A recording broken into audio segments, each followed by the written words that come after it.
He smirked, swirling his iced latte, his eyes raking over her oversized sweater with a mixture of pity and disgust. "You really let yourself go, Chloe. You got fat." Chloe looked down at the slight swell of her stomach pressing against the cheap wool. She didn't tell him the truth. She didn't tell him that the weight was a 4-month-old secret. And she certainly didn't tell him that the father was the man currently running the city's underground. Let him think she was ruined. It was safer that way. The bell above the bakery door chimed, a sharp, cheerful sound that grated against the pounding headache behind her left eye. Chloe just wanted a cheese Danish. That was it. Her demands on the universe were incredibly low today. Her lower back ached, her feet were swollen inside her scuffed sneakers, and the nausea had only just subsided enough to let a craving slip through. She was at the counter, handing a crumpled $5 bill to the cashier, when she heard the voice. "Chloe, wow, it really is you." She froze. The $5 bill hung in the space between her and the teenager behind the register. She knew that voice. It was the voice that had spent 3 years critiquing her posture, her career choices, and the way she folded her socks. She turned slowly. Bradley stood near the display case. He looked exactly the same. Crisp navy suit, tailored to an inch of its life. Hair perfectly gelled. He smelled of bergamot and unearned confidence. Beside him stood a woman who looked like she subsisted entirely on kale and Pilates. "Brad," Chloe said. Her voice sounded raspy. She hadn't spoken to anyone yet today. His eyes traveled down from her messy bun, past the dark circles under her eyes, and landed squarely on her midsection. She was wearing a thick, grey, cable-knit sweater she'd bought at a thrift store. It was meant to hide the small, undeniable bump that had popped out 2 weeks ago, but it just made her look round. Bulky. Brad's eyebrows shot up. A small, cruel smile played on his lips. "It's been, 6 months?" he asked, stepping a little closer. He didn't introduce the woman next to him. "I heard you lost the lease on your apartment. I guess stress eating took over, huh?" Chloe took her paper bag from the cashier. The heat from the pastry seeped into her palm. "I'm doing fine, Brad," he chuckled. It was that patronizing sound he always made when he thought she was lying to herself. "You got fat, Chloe. Seriously, you used to be so dedicated to your cardio. What happened?" The Pilates woman looked at Chloe with faint, polite horror. Chloe looked at Brad. Really looked at him. A year ago, a comment like that would have sent her spiraling into a week of calorie counting and crying on her bathroom floor. Now, looking at his perfectly manicured cuticles and the shallow, empty judgment in his eyes, she just felt tired. "Yeah," she said softly, pulling the sweater a little tighter around herself. "I gained some weight. You should get back to the gym," he advised, checking his Rolex. "It's a slippery slope. Anyway, good seeing you. Take care of yourself." He turned back to his date, already dismissing Chloe from his reality. She walked out into the damp October air. The wind whipped off the street, biting through her jeans. She took a bite of the cheese Danish. It tasted like ash. She placed a hand flat against her stomach, feeling the tight, firm curve beneath the wool. "You got fat," Chloe closed her eyes, leaning against the brick wall of the bakery. If Brad knew whose child was currently growing inside her, he wouldn't have just lost his smirk. He would have lost his mind. And then, most likely, his life. A black Lincoln Navigator rolled silently up to the curb, tires splashing lightly in a shallow puddle. The rear door opened. A man stepped out. He didn't wear a tailored suit like Bradley. He wore a heavy wool overcoat, collar turned up against the wind over a dark turtleneck. He was tall, broad-shouldered, and moved with a quiet, predatory grace that made people on the sidewalk unconsciously step out of his way. Leo Moretti. He stopped a few feet from her. His dark eyes flicked over her face, registering the pale skin, the slight tremor in her hands. He didn't ask if she was okay. He never asked stupid questions. "Get in," Leo said. His voice was a low rumble, rough like gravel. Chloe threw the rest of the Danish in a nearby trash can and climbed into the warm, leather-scented cavern of the SUV. Leo slid in beside her. The door shut with a heavy, final thud, sealing them off from the rest of the world. The clinic wasn't a standard hospital. It was a private facility on the edge of the city, hidden behind high concrete walls and wrought-iron gates. You didn't just walk in with an insurance card. You walked in because Leo Moretti paid the doctors a small fortune to ask 0 questions and keep no digital records. Chloe sat on the exam table, the paper crinkling loudly beneath her thighs. She hated that sound. Leo stood by the window. He was a shadow against the grey afternoon light. He hadn't spoken since they left the bakery. He just stood there, arms crossed over his chest, watching the parking lot. His presence sucked the oxygen out of the room. Dr. Aris, a nervous man in his 50s who sweated profusely whenever Leo was within a 10-foot radius, squirted the cold gel onto her stomach. She flinched. Sorry, Miss Chloe. Just a bit chilly." Dr. Aris murmured, pressing the transducer wand against her skin. The monitor crackled to life, filling the sterile room with static. Chloe stared at the ceiling tiles. She didn't want to look at the screen. Looking made it real. Looking meant acknowledging that the chaotic, terrifying night 4 months ago in a locked back room of a casino, when she had gone to beg for her brother's life and ended up bargaining with her own, had permanent consequences. "There," Dr. Aris said, pointing a shaky finger at the monitor. The static morphed into a rhythmic, rapid thumping sound. Whoosh, whoosh, whoosh. Leo turned from the window. He didn't rush over. He didn't smile. He walked slowly toward the monitor, his heavy boots silent on the linoleum floor. He stopped right beside Dr. Aris, towering over the older man. Leo stared at the grainy, black and white image on the screen. "Heart rate is strong, 150 beats per minute," Dr. Aris reported, swallowing hard. "Growth is exactly on track for 16 weeks. It's a healthy baby, Mr. Moretti." Leo didn't look at her. His gaze was anchored to the screen, tracing the blurry outline of a spine, a tiny fist. His jaw clenched. A muscle ticked in his cheek. For a man who orchestrated violence with the casual ease of a conductor leading an orchestra, he looked entirely out of his depth. "And the mother?" Leo asked. His tone was flat, demanding. "Blood pressure is a little low. Some anemia, but normal for this stage." The doctor stammered. "She needs rest. Iron supplements. Less stress." Leo finally looked at Chloe. His eyes were dark, fathomless pits. There was no affection in them. There was possession. There was an intense, suffocating gravity. This wasn't a romance. She was the vessel carrying his air. She was a sudden vulnerability he hadn't planned for, but one he would protect with lethal force. "Wipe it off," Leo ordered the doctor. Dr. Aris hurriedly handed her a wad of paper towels. Chloe wiped the sticky gel off her skin, pulling her shirt down. The silence in the room was heavy, thick with the unsaid. Leo pulled a thick envelope from his coat pocket and dropped it on the metal counter. It hit with a heavy thwack. "Cash. We'll be back in 4 weeks," Leo said to the doctor. It wasn't a scheduling request. Chloe hopped off the table, her legs feeling slightly wobbly. Leo stepped into her space. He didn't offer his hand. He didn't touch her.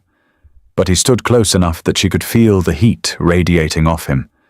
She could smell the faint trace of gunpowder and expensive cologne. "You're pale," he stated, looking down at her. "I'm fine, just tired." "You threw away your food earlier." She blinked, surprised he had noticed. "I lost my appetite." "You will eat," Leo said. It was a command. "My child needs food. You need food." Chloe felt a spark of irritation break through her exhaustion. I'm not an incubator, Leo. I'll eat when I'm hungry. His eyes narrowed. A dangerous, quiet stillness fell over him. Dr. Orris backed slowly towards the door, pretending to look at a chart. Leo leaned in. His voice dropped to a whisper only she could hear. You will eat because I am taking you to dinner, and because if you collapse from anemia, I will fire this doctor and hire someone who will lock you in a bed until you deliver. Do we understand each other, Chloe? It wasn't a threat of violence. It was a promise of total control. She swallowed the lump in her throat and nodded once. Fine. He straightened up, adjusting his cuffs. Good, let's go. The restaurant was called Laura. It was the kind of place that didn't have prices on the menu.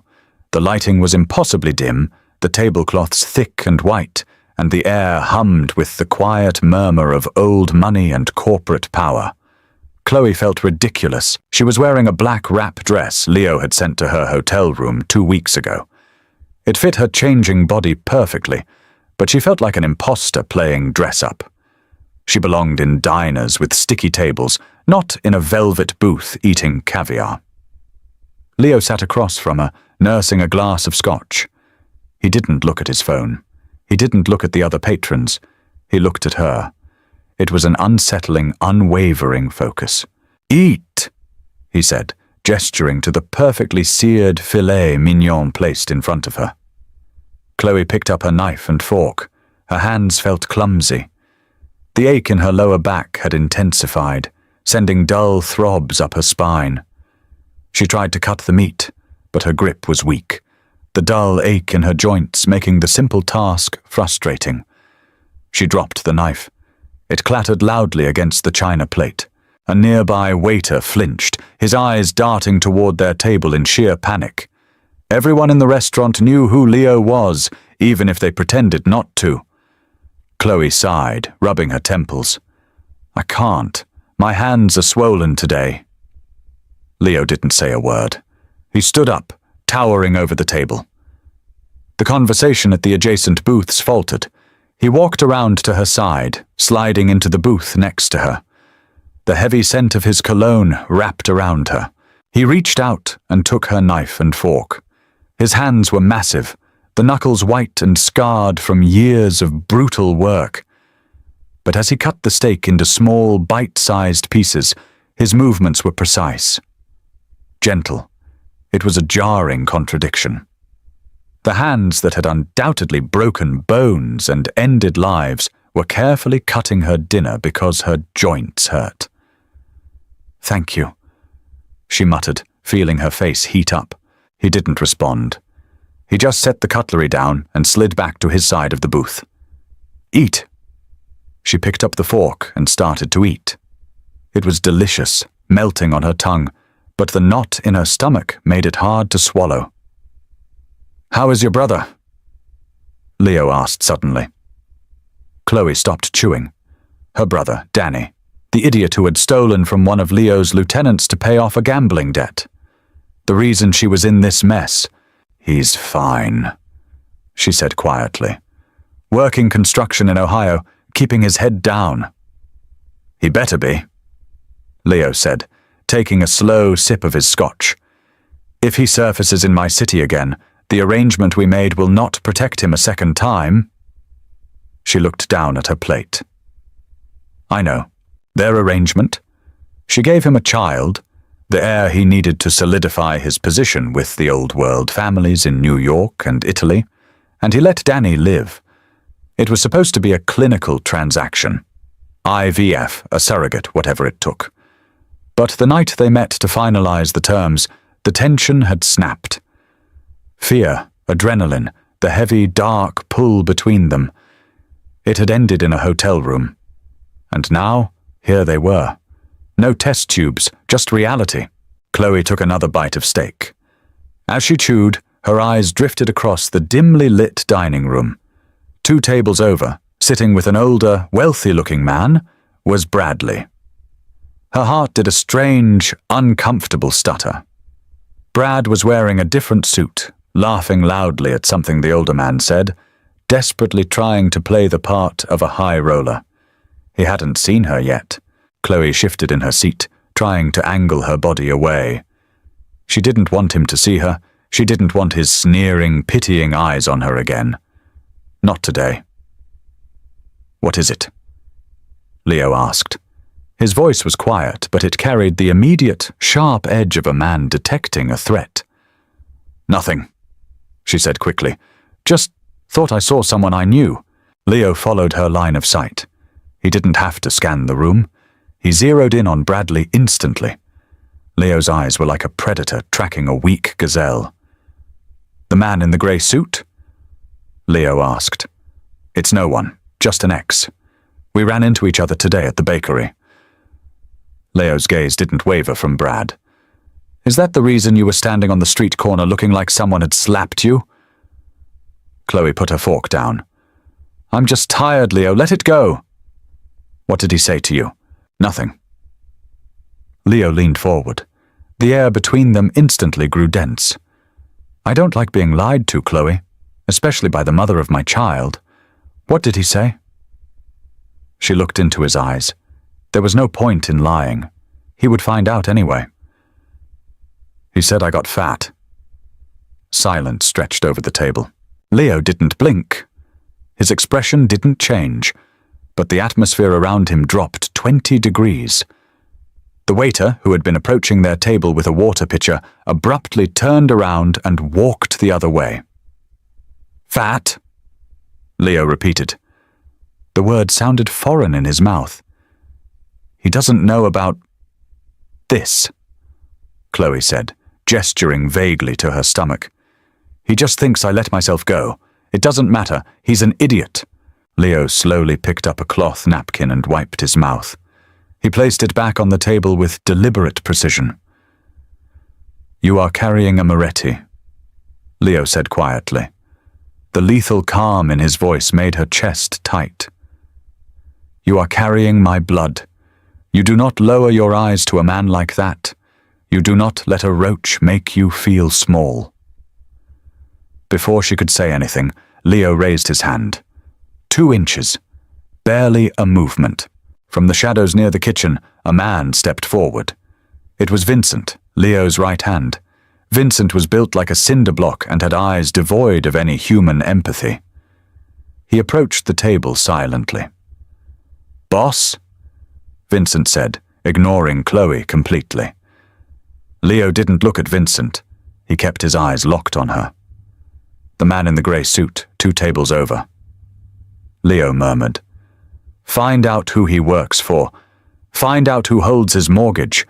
Find out what he values." "Leo, don't," she hissed, panic rising in her throat. "It was just a stupid comment. Please, don't hurt him." "I'm not going to touch him," Leo said softly, a dark, terrifying promise in his eyes. "I'm going to ruin him. There's a difference." Vincent nodded once and melted back into the shadows. Chloe stared at Leo, her heart hammering against her ribs. She had wanted Brad to stop looking at her with pity. But this was a level of retribution that terrified her. "Eat your dinner, Chloe," Leo instructed, picking up his scotch. "You need your strength." She looked down at her plate, realizing for the first time exactly what kind of world her child was about to be born into. The destruction of Bradley Hayes did not look like a Mafia movie. There were no broken kneecaps in dimly lit alleys. There were no severed horse heads in his silk sheets. Leo was a man of the modern age. He understood that in a city built on credit and reputation, violence was a blunt instrument. Bureaucracy, however, was a scalpel. It started 3 days after the dinner at Laura. Chloe was sitting in her hotel room, staring at the muted television, when her phone buzzed. It was Sarah. She was one of the few friends Chloe had kept from her old life, mostly because she possessed a cynical streak that matched her own. "Have you seen Brad's LinkedIn?" she asked the moment Chloe answered. No greeting, just straight to the gossip. "I don't look at Brad's anything, Sarah. You know that." Well, you might want to start, she said, her voice crackling over the line. He just got fired from Pierce and Caldwell, escorted out of the building by security. Total public humiliation. Chloe sat up, the dull ache in her pelvis flaring briefly. Fired? Brad was their golden boy. He practically lived at that firm. Not anymore, and that's not even the half of it. I talked to Jenny from HR. She said all of his corporate accounts were frozen pending some massive audit. Embezzlement investigation or something. He's toxic waste right now. No firm in the city will touch him. Chloe's stomach tightened. She looked toward the heavy oak door of her hotel suite. On the other side, she knew one of Leo's men was sitting quietly in a chair, reading a paperback, and waiting for her to need something. Wow, she managed to say. That's sudden. It's karma, Chloe, Sarah said, sounding entirely too satisfied. After the way he dumped you when your brother's stuff hit the fan, the universe is finally balancing the scales. It wasn't the universe. The universe didn't wear a wool overcoat and drink scotch. Chloe ended the call a few minutes later and stood up. The silence in the hotel room suddenly felt oppressive. She threw on a heavy cardigan over her leggings and walked out into the hallway. The guard, a young guy named Thomas with a broken nose and surprisingly kind eyes, stood up immediately. Miss Chloe, you need something. I need to see Leo. Thomas blinked. Mr. Moretti is at the docks today. It's not a place for you. Then take me to his office and I'll wait, she said. She didn't raise her voice, but she didn't leave room for argument either. 2 hours later, Chloe was sitting in the corner of a cavernous, glass-walled office overlooking the city skyline. The leather chair was soft, but she couldn't relax. The sun was setting, casting long, bloody shadows across the polished mahogany floor. The heavy glass doors swung open. Leo walked in. He stopped when he saw her. He hadn't expected her here. He was shrugging off a dark jacket, his tie loosened, the top button of his shirt undone. He looked tired. A faint smudge of dirt, or maybe grease, or maybe something worse, stained his left cuff. He didn't ask why she was there. He just walked over to a wet bar in the corner, poured 2 fingers of amber liquid into a heavy crystal glass, and turned to face her. You ruined him, she said. Her voice sounded small in the massive room. Leo took a slow sip. He leaned back against the counter. I assume you mean the man in the grey suit. Bradley. His name is Bradley, and he just lost his job. His accounts are frozen. He's being investigated for embezzlement. Is he? Leo asked neutrally. Sounds like he made some poor choices. Chloe stood up. Her knees popped in the quiet room. You framed him, Leo. You took away his entire life because he made a comment about my weight. Leo set the glass down. The sharp clink echoed off the glass walls. He closed the distance between them in 3 long strides. He stopped just inches away. She had to tilt her head back to look at him. I took away his livelihood because he disrespected what is mine, Leo said. His voice was a low, vibrating hum. He looked at you and saw a failure. He looked at my child and called it a flaw. I am not yours, Leo. She shot back, her heart hammering a frantic rhythm against her ribs. We have a transaction, an arrangement. I am carrying your heir, and in exchange, my brother gets to breathe. That's it. You don't own me. Leo looked down at her. His dark eyes flicked over her flushed cheeks, the rapid rise and fall of her chest, and finally, the undeniable curve of her stomach. Slowly, deliberately, he raised his right hand. She flinched, an automatic response born of a life spent expecting the worst from men with power. Leo paused. A flicker of something dark and complex, regret perhaps, or anger at her reaction, passed over his face. He didn't lower his hand. Instead, he reached out and gently brushed a stray lock of hair behind her ear. His knuckles grazed her cheekbone. His skin was rough, calloused, but his touch was impossibly light. "You are carrying my blood, Chloe," he said softly. "In my world, that makes you family, and no one touches my family. Not with a fist, and not with a word. You need to understand this. The life you had before is gone." She swallowed hard, trapped in the gravitational pull of his stare. "He's just a guy, Leo, a stupid, vain guy. He didn't deserve to be destroyed. In this city," Leo whispered, his thumb tracing the line of her jaw. "People are destroyed for much less. Go back to the hotel. Pack your things." Panic spiked in her chest. "What? Why?" "Because you are too visible there," he stated, dropping his hand and stepping back. The sudden absence of his heat left her shivering. "And because I will not have my child born in a Marriott, you are moving into the estate tonight." Leo's estate was located in a secluded enclave in Westchester, surrounded by acres of dense, ancient woods. It wasn't a tacky McMansion. It was a sprawling stone manor that looked like it had been carved directly out of the earth. High iron gates, discreet cameras tucked into the stonework, and men in dark coats walking the perimeter. It was a fortress, and Chloe was the prize prisoner. By her 6th month, the reality of her situation had settled into her bones. The physical toll of the pregnancy was inescapable. Her center of gravity had shifted entirely. She waddled more than she walked. Her back was a landscape of constant, dull pain, and the baby, a boy Dr. Aris had confirmed, treated her ribs like a punching bag. She was given a suite on the 2nd floor, down the hall from Leo. It was beautiful. Soaking tub, heated floors, a balcony overlooking a private garden. But the sheer silence of the house was deafening. Leo was a ghost.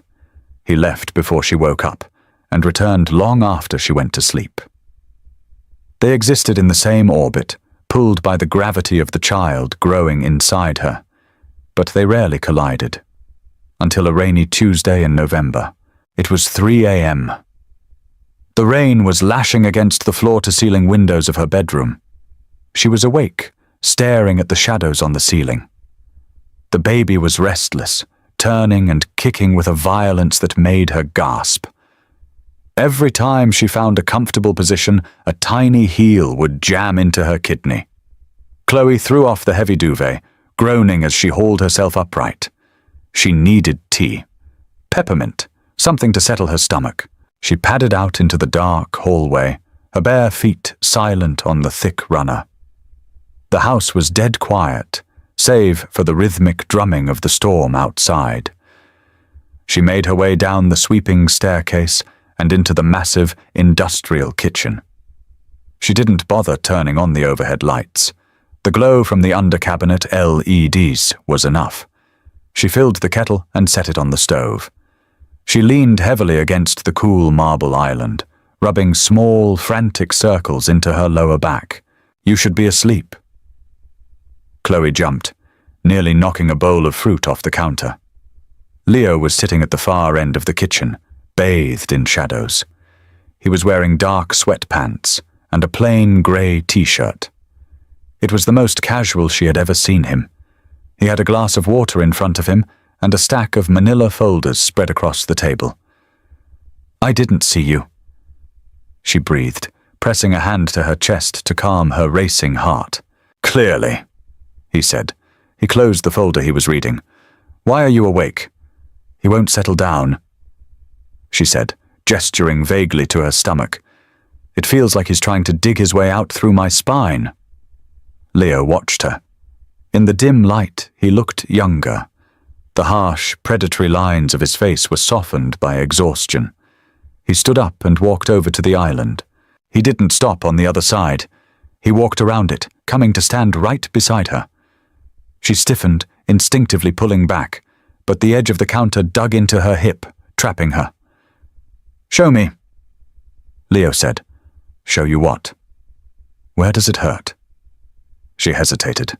They had barely spoken in weeks. The air between them was always thick with the transactional nature of their relationship. But she was tired. So incredibly tired. "Here," she whispered, reaching around to press the flat of her palm against the base of her spine. Leo stepped closer. "Move your hand." She dropped her hand.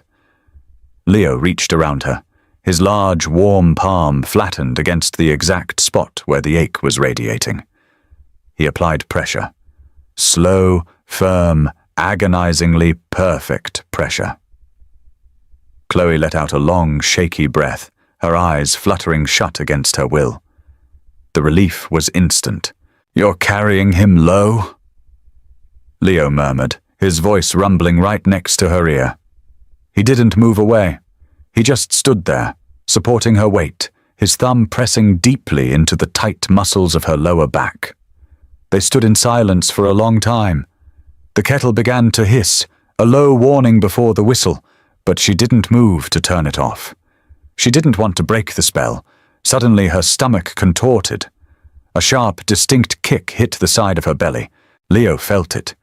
He had to have felt it through the thin fabric of her nightgown, because his other hand, the one that wasn't massaging her back, twitched.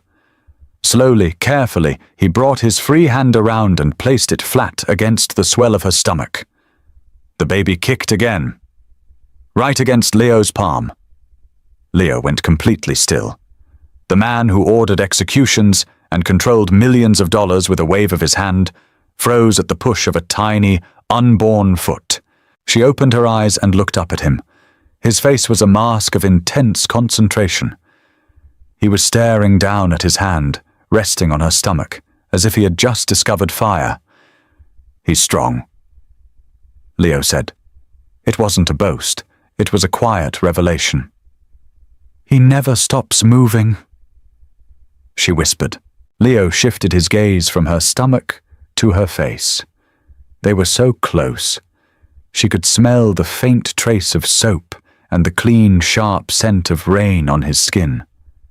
There were dark circles under his eyes, mirroring her own.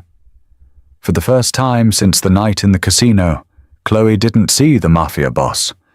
She saw a man staring at the mother of his child. She saw the terrifying, inescapable weight of gravity pulling them toward each other. His hand lingered on her stomach for a second longer.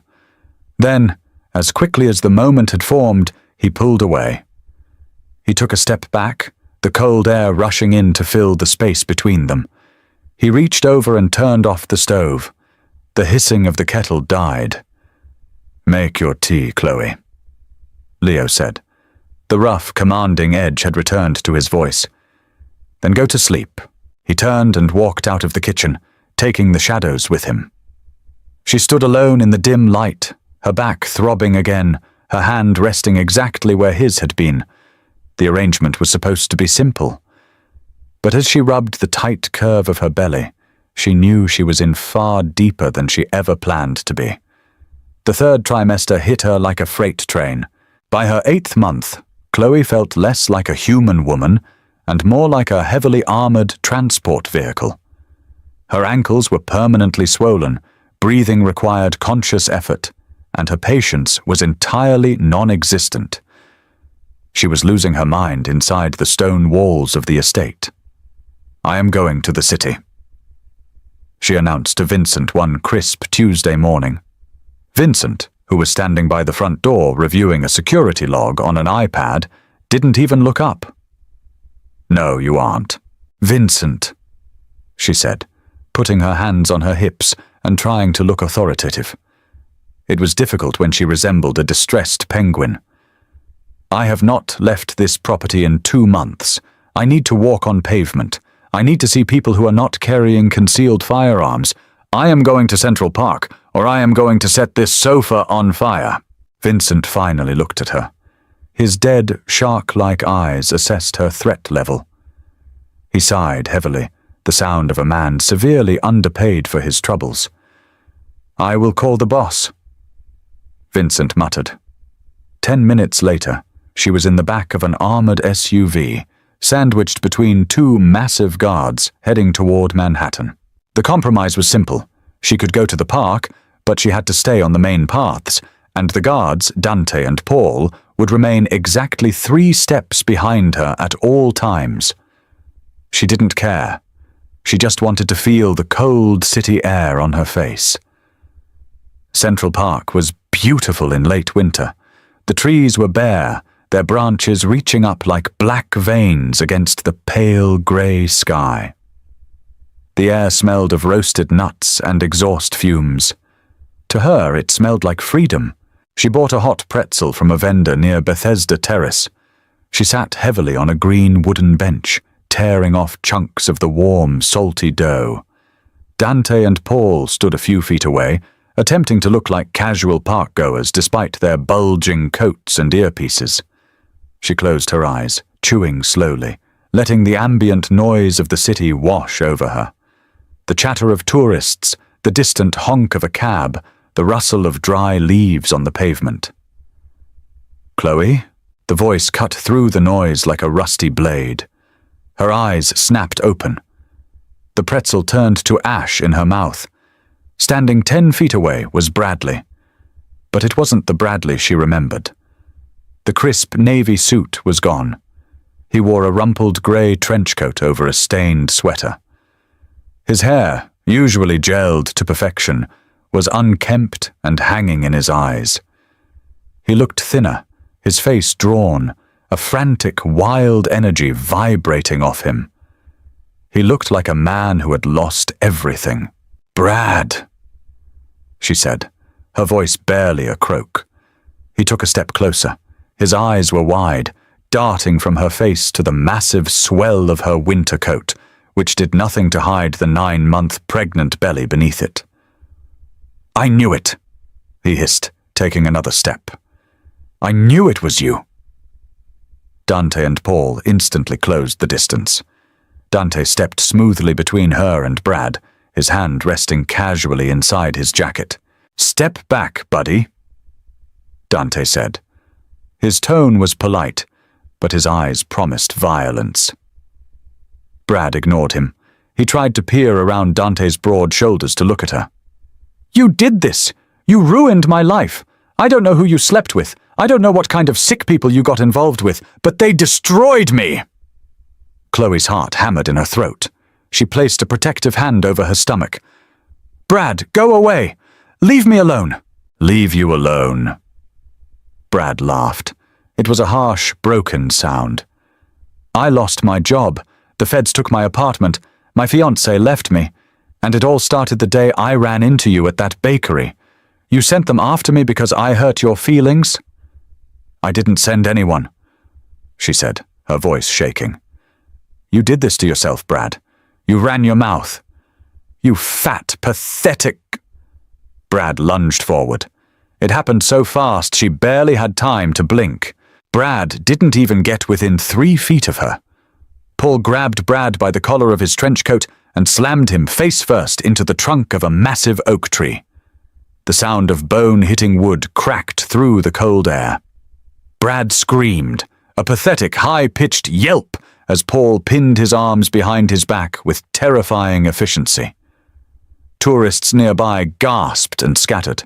A woman holding a poodle shrieked and ran in the opposite direction. "Hold him," a voice commanded. The air in the park suddenly felt heavier. Chloe turned her head. Leo was walking down the paved path. He didn't look like he was hurrying, but he covered the ground with predatory speed. He wore a black cashmere overcoat, his jaw clenched so tightly she could see the muscle jumping beneath his skin. He must have been nearby. Vincent must have told him exactly where she was going. Leo walked past her without a glance. He stopped right behind Brad, who was struggling and bleeding from the nose against the rough bark of the tree. "Mr. Hayes," Leo said softly. Brad froze. Even pinned against a tree, the pure, lethal authority in Leo's voice commanded absolute obedience. Brad twisted his head slightly, trying to look back. Who are you?" Brad stammered, blood dripping down his chin.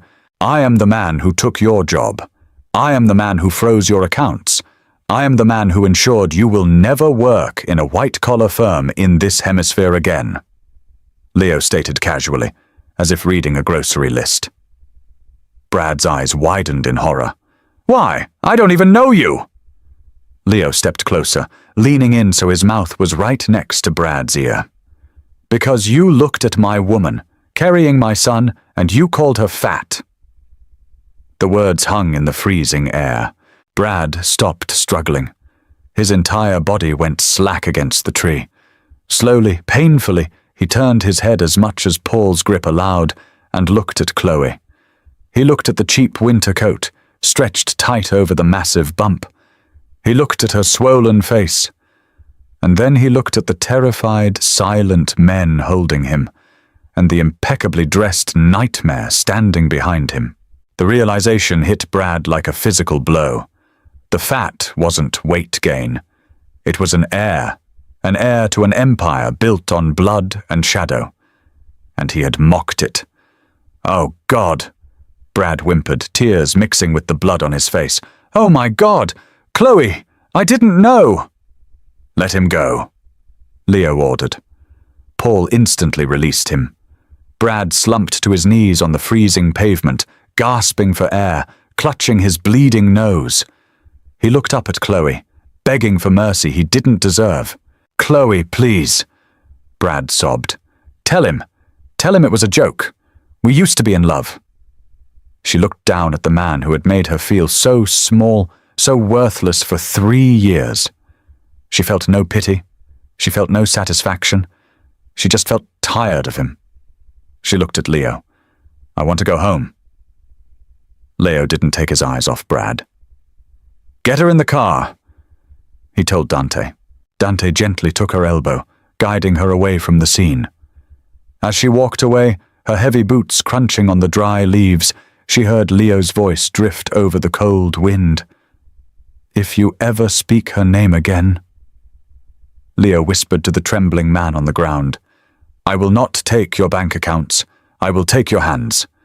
Chloe climbed into the warm, leather-scented back of the SUV. The door shut heavily, sealing her inside the only world she belonged to now. The heavy door of the SUV opened, letting in a sharp gust of wind before Leo slid onto the leather seat beside her. He didn't speak. He stared straight ahead, his chest rising and falling in slow, controlled increments. The driver pulled away from the curb, leaving Central Park and Bradley Hayes behind in a blur of grey trees and cold pavement. The silence inside the car was thick enough to choke on. The heater hummed, pushing warm air against her frozen ankles. Her heart was still beating too fast, sending a chaotic rhythm against her ribs. She looked at Leo. The profile of his face was carved from granite. Unforgiving. "My woman!" she rasped. The words tasted metallic in her mouth. Leo slowly turned his head. His dark eyes met hers. He didn't blink. He didn't offer a retraction or a polite excuse about putting on a show for Brad. "Yes," Leo said. A simple, heavy syllable. "We have a deal, Leo. An arrangement. I'm a surrogate for your heir. I'm not your property. You are carrying my son. You sleep under my roof. You eat at my table. My men bleed to keep you breathing." Leo stated, his voice dropping to a low, rough pitch that vibrated against the leather seats. "You stopped being a transaction the day you walked into that clinic with me." "I never agreed to this," she whispered, shrinking back slightly against the cold window. "You didn't have to." Leo reached across the space between them. His large hand covered both of hers, resting on the swell of her stomach. His skin was warm. "The world outside this car is done with you, Chloe. It will eat you alive just to get to me. You belong in my world now." It wasn't a romantic declaration. It was a tactical truth. And it terrified her, mostly because a dark, deeply buried part of her felt a profound sense of relief. She was tired of fighting. She was tired of being the punchline in Bradley's life, the collateral damage in her brother's life. Here, in the dark, terrifying shadow of Leo Moretti, She was untouchable. They arrived at the estate as the first flakes of a heavy February snow began to fall. The grounds were silent, the bare trees coated in a thin layer of frost. The next 3 weeks were a slow, agonizing blur. Her body was giving out. The baby was too big, pressing against her lungs so hard that drawing a full breath felt like a luxury. The dull ache in her back had sharpened into a constant biting pain. She spent her days moving between the bed and a large wingback chair by the window, watching the snow pile up against the iron gates. Leo changed. The ghost who haunted the edges of her peripheral vision vanished. Instead, he was a constant presence. He moved his meetings to the library on the first floor. He ate dinner in her room, sitting in a wooden chair while she picked at heavily iron-fortified meals the chef prepared. He didn't hover. He didn't ask stupid questions about how she felt. But when she winced, trying to shift her weight, he was there. A heavy hand on her lower back. A quiet command to a maid to bring more pillows. It was a Tuesday evening, just past 9 o'clock. The estate was locked down for a blizzard. The wind howled against the reinforced glass of her bedroom windows, rattling the heavy frames. She was standing by the edge of the bed, trying to stretch the cramped muscles in her calves. Leo was sitting in the armchair, reading a leather-bound ledger. The only sound in the room was the ticking of the grandfather clock in the hall and the scratch of his pen against paper. A sharp, violent pain tore through her lower abdomen. It wasn't the dull ache she was used to. It felt like a hot knife twisting into her pelvis. She gasped, her knees buckling instantly. She grabbed the heavy mahogany bedpost, her knuckles turning white as she tried to stay upright. Leo. The ledger hit the floor with a heavy thud. Leo was across the room in a second. He caught her just as her legs gave out completely. His arms wrapped around her shoulders and beneath her knees, lifting her dead weight effortlessly. "Breathe," he ordered. His voice was clipped, carrying a sharp edge of adrenaline. "It hurts," she choked out, squeezing her eyes shut as a second wave of agony rolled over her, tighter and more vicious than the first. He laid her gently on the bed. She felt the mattress sink under his weight as he leaned over her. She opened her eyes. Leo's face was inches from hers, his eyes scanning her with rapid, clinical precision. Then she felt the wetness soaking through her sweatpants, pooling hot and sticky against her thighs. Leo looked down. His jaw locked. He didn't panic. He didn't yell. He pulled his phone from his pocket, hit a single button, and pressed it to his ear. "Bring Aris to the medical wing, now. Tell Vincent to lock down the perimeter. No one goes in or out." Leo threw the phone onto the nightstand. He looked back down at her, his massive hands gripping her shoulders. "Look at me, Chloe." She opened her eyes. Her vision was swimming. The pain was a living, breathing thing inside the room, sucking out all the oxygen. "You are going to be fine," Leo said, his voice a low rumble that anchored her to the bed. "I am not going to let anything happen to you."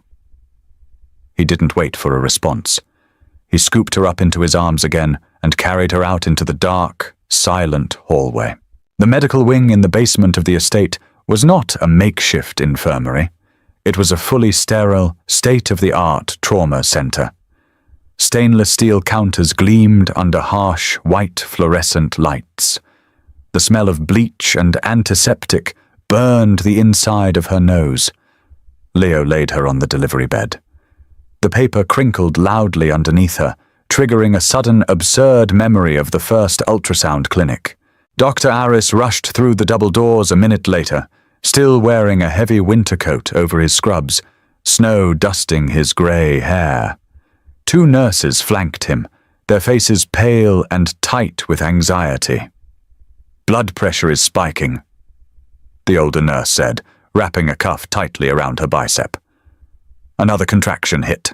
She screamed. She didn't care about dignity. She didn't care about the stoic, silent men guarding the door. The pain was absolute. It felt like her bones were being pulled apart from the inside. She arched her back, her fingers digging frantically into the thin mattress. 10 centimeters. She's fully dilated. It's happening now. Dr. Aris barked, stripping off his coat and pulling on sterile gloves. She was drowning in the pain.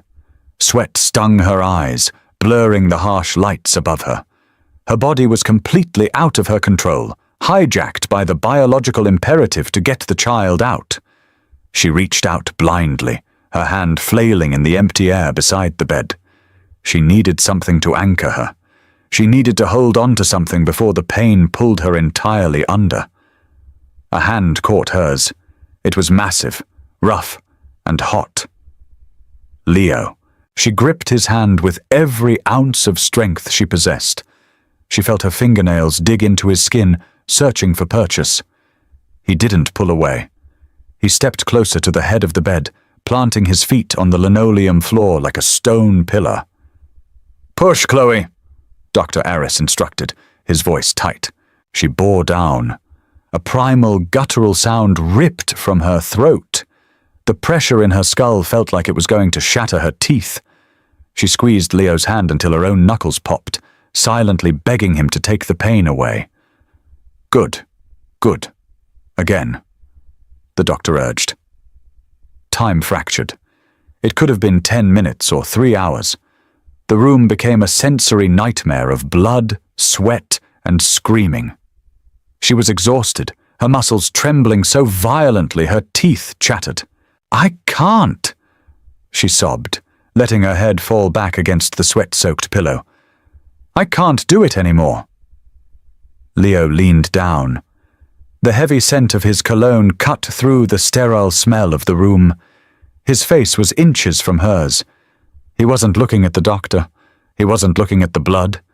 He was looking only at her. "You can," Leo whispered harshly, his voice cutting through the panic buzzing in her ears. "You survived the streets. You survived your brother's mess. You survived me. You are not weak, Chloe. Push." It wasn't comfort, it was a challenge, and it was exactly what she needed, a fresh wave of anger mixed with the pain. Anger at the situation, anger at her body, anger at the ruthless man holding her hand. She squeezed her eyes shut, gripped his hand until she felt his skin break under her nails, and pushed with a violent, terrifying force.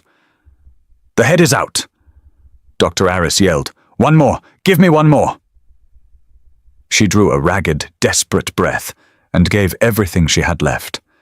The pressure peaked, blinding and absolute, and then suddenly it was gone. The silence that followed lasted only a second, but it felt like an eternity. Then a sound pierced the quiet room. A sharp, angry wail. She slumped back onto the mattress, her chest heaving, tears tracking hot and fast down her temples. She couldn't move. She felt entirely hollowed out. "A boy," Dr. Aris announced, his shoulders dropping in a massive sigh of relief. "A healthy, loud boy." She turned her head weakly. The nurse was rapidly wiping down a tiny, furious red creature. He was thrashing his limbs, screaming at the harsh lights and the cold air. She looked up at Leo. He was staring at the baby. The ruthless, untouchable boss of the city's underworld looked completely paralyzed. The muscle in his jaw ticked. He slowly looked down at his right hand. She was still holding it. Her nails had dug deep, half-moon crescents into his knuckles, drawing tiny beads of blood. He didn't pull away. He just looked from his bleeding hand back to her. The heavy, dark void in his eyes had cracked wide open, revealing something raw and terrifyingly human beneath. The nurse wrapped the screaming baby in a white blanket and walked tentatively toward the head of the bed. She looked at Leo, clearly terrified to hand the child to him, but unsure if she should bypass him for Chloe. Leo didn't hesitate. He held out his arms. His massive hands, which had ended lives and broken empires, looked absurdly large holding the tiny bundle. He brought the baby close to his chest. The child's wails instantly quieted to soft, breathless hiccups. Leo stared down at the small, wrinkled face. He gently brushed a thumb over the boy's cheek. Dominic, Leo murmured. The name sounded heavy, ancient, and completely right. He lowered his arms, bringing the baby down to her chest. She felt the warm, solid weight of her son settle against her collarbone. She wrapped her trembling arms around him, burying her face in the soft, damp hair on his head. He smelled like blood and milk and life. Leo didn't step back. He stood leaning over the bed, his arms resting on either side of her pillow, caging her and the baby in a protective alcove. She looked up at him. The exhaustion was pulling her under, her eyelids feeling like lead. "You did well," Leo said quietly. It was the highest praise she had ever heard him give. She closed her eyes, letting the darkness pull her down into sleep, anchored by the heavy, rhythmic breathing of the two men who now owned her entire world. The estate was quiet the next morning. The blizzard had passed, leaving behind a blindingly white landscape that reflected bright, sharp sunlight through the heavy curtains of her bedroom. She woke up slowly. The pain was still there, a dull, throbbing ache between her hips, but the terrifying pressure was gone. She felt light, empty. She turned her head. Leo was sitting in the same armchair by the window. He hadn't changed clothes. His shirt was wrinkled, his hair messy. In his arms, swaddled in a dark, grey blanket, was Dominic. Leo wasn't reading a ledger, he wasn't on his phone, he was just watching his son sleep. His large index finger was trapped in the tiny, vice-like grip of Dominic's fist. She shifted on the mattress. The sheets rustled. Leo looked up instantly. The predatory awareness never fully slept. "You're awake," he said, keeping his voice low. "How long was I out?" she asked, her throat dry and scratchy. 12 hours. Aris came by twice. You're recovering well." Leo stood up slowly, careful not to jostle the sleeping baby. He walked over to the bed and gently laid Dominic next to her. She stared down at her son. He was perfect. He had Leo's dark hair, but his nose, small and stubborn, was entirely hers. She touched his cheek, marveling at the impossible softness of his skin. "He's beautiful," she whispered. "He is strong," Leo corrected, though a faint, almost imperceptible softness touched the corner of his mouth. Leo walked over to the small table in the corner and poured a glass of water from a crystal pitcher. He brought it to the bed, handing it to her. She sat up slowly, wincing as her bruised muscles protested. She drank the water, the cool liquid soothing the rawness in her throat. She handed the glass back to him. Their fingers brushed. He didn't pull away. Leo set the glass on the nightstand and sat on the edge of the mattress. The bed dipped under his weight. He looked at Dominic, then at her. The air in the room grew heavy, thick with the unsaid things they had spent the last 9 months avoiding. "The arrangement," Leo started, his voice flat, devoid of emotion. Her chest tightened. Here it was. The reality check. She had delivered the heir. The transaction was complete. "I've set up a trust," Leo continued, not looking at her. $10 million. It unlocks in increments over the next 20 years. The house in the Hamptons is in your name. If you want to leave the city, Vincent will arrange secure transport.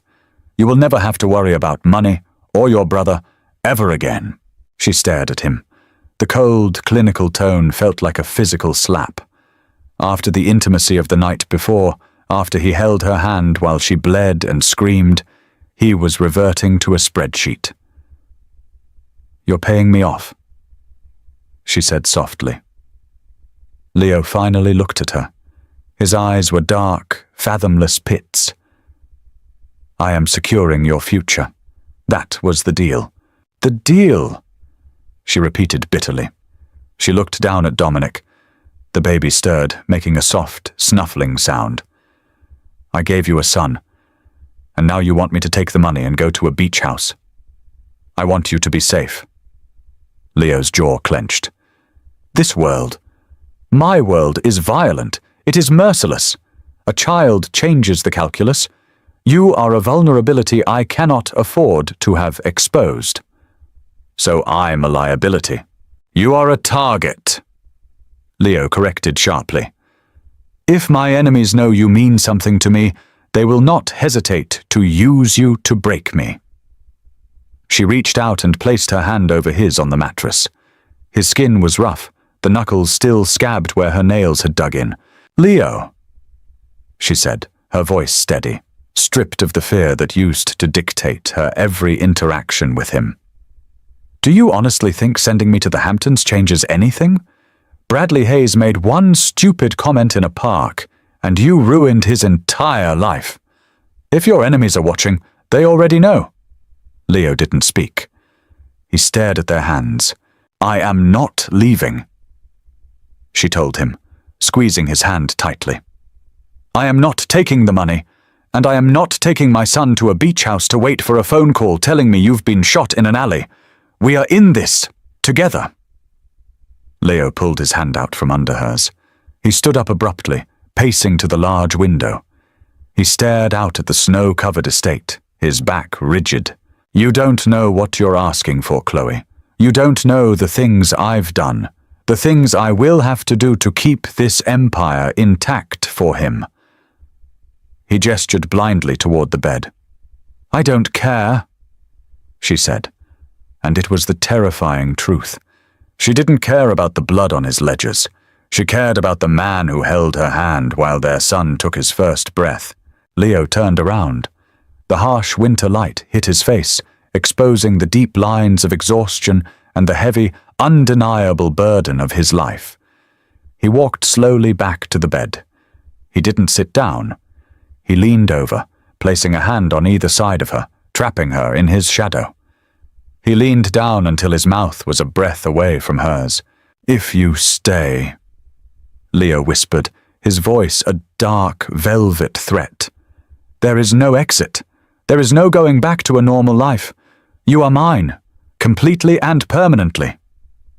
She didn't flinch. She looked directly into his cold, predatory eyes and saw the desperate human need underneath. I know, she breathed. Leo closed the distance, his mouth crushed against hers. It wasn't a gentle, romantic kiss. It was possessive, hard, and desperate. It tasted like ash and adrenaline and a dark, unbreakable promise. She tangled her fingers in his dark hair, pulling him closer, anchoring him to her just as he had anchored her the night before. He broke the kiss slowly, resting his forehead against hers. His chest rose and fell in ragged breaths. A tiny, high-pitched squawk came from the blankets between them. Leo pulled back. He looked down at Dominic, who had wriggled one small, furious arm out of the swaddle and was currently waving it at the ceiling. A low, rich chuckle rumbled in Leo's chest. The sound was so foreign, so entirely unexpected in this dark, silent house, that she felt a sudden burn of tears behind her eyes. Leo reached down and carefully tucked the tiny arm back into the blanket. He stroked Dominic's cheek with his scarred knuckle. He's going to be a problem, Leo murmured, his eyes full of a fierce, terrifying devotion. She leaned back against the pillows, feeling the heavy, undeniable weight of gravity finally settle into place. Bradley had looked at her and seen a failure, a tragic consequence of letting herself go. He saw a fat, pathetic woman. He had no idea. She looked at the ruthless, untouchable king of the city's underworld, standing guard over her bed, completely captivated by the child she had just given him. She hadn't let herself go. She had let herself become untouchable. Some debts are settled in cash, but the most dangerous ones are settled in blood, loyalty, and an unbreakable bond. Chloe didn't just survive the ruthless world of Leo Moretti. She became the heart of it. If you loved this dark, grounded Mafia romance and want to see more stories where the underdog doesn't just win, but takes over the whole empire, smash that like button. Share this video with a friend who loves a deeply human, gritty revenge story, and make sure to subscribe so you never miss our next series. Let me know in the comments, would you have stayed with Leo or taken the money and run? See you next time.